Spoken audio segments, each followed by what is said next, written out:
ایک اور اچھی خبر آئی کہ رجسٹر NIRC اسلام آباد نے all Pakistan local government workers federation کے الیکشن 2024-26 کی منظوری دی ہے اور سید ذوالفقار شاہ چیئرمین، ملک نوید ایوان صدر اور ملک نصیر الدین ہمایوں جنرل سیکرٹری منتخب ہو گئے۔ کراچی، اسلام آباد، پشاور اور گجرانوالہ کے بھی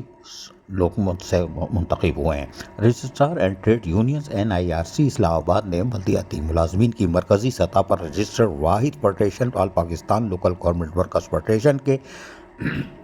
الیکشن برائے سال 2024-26 کی منظوری دی اور اس میں یقینی طور پر مقررین نے پھر خطابات کر کے اپنے عزم کا بھی اظہار کیا۔ اس میں جس کے مطابق جو منظوری ہوئی ہے، سید ذوالفقار شاہ جن کا تعلق کراچی سے ہے چیئرمین، ملک نوید ایوان پشاور صدر اور ملک نصیر الدین ہمایوں گجرانوالہ جنرل سیکرٹری منتخب ہو گئے ہیں۔ دیگر عہدیداروں میں ساجد محمود بھٹا لودھرا، چیف آرگنائزر رسول بخش شاہانی لاڑکانہ، میاں یاسین بھٹو پاک پتن، سینئر نائب صدور محمد عارف خان حیدرآباد، بلال احمد پشاور، غلام نبی کاکڑ زیارت کوئٹہ، محمد خان کلو فیصل آباد، نائب صدور کے لیے علی مردان شیخ سکھر، محمد سوار خان تخت بھائی مردان،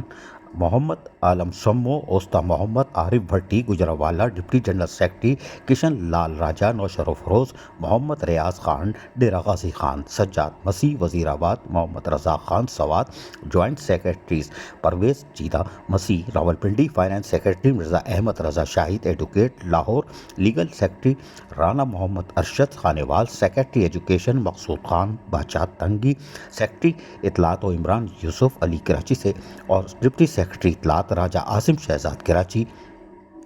سے ان کا تعلق ہے، جبکہ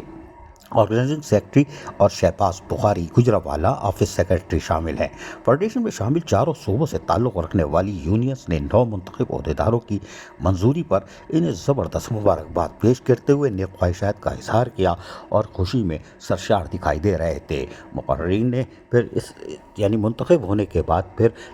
خطابات کا سلسلہ شروع ہوا اور یقینی طور پر انہوں نے آل پاکستان لوکل گورنمنٹ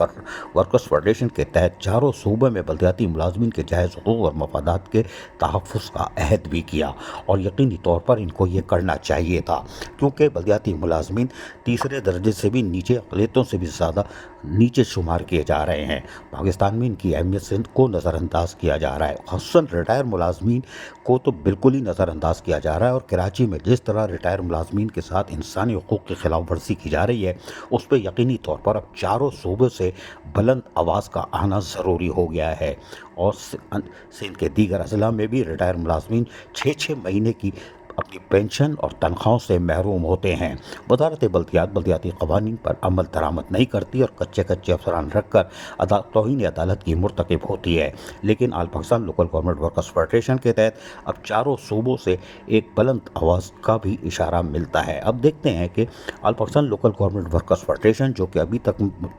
محنت کشوں کے جائز حقوق اور مفادات کا تحفظ کرتی چلی آ رہی ہے، وہ چاروں صوبوں میں کس طرح مزید کامیابی حاصل کرتی ہے، اور یقینی طور پر اگر ضرورت پڑی تو دھما دھم قلندر سے بھی یہ گریز نہیں کریں گے، اور ایک آواز ہوگی، چاہے کراچی کی ہو، پشاور کی ہو، لاڑکانہ کی ہو، اوستا محمد کی ہو، آواز پھر چاروں صوبوں سے آئے گی، تو یقینی طور پر اس کا انتظار رہے گا۔ عزیز عارف، KBS بلدیاتی نیوز، کراچی۔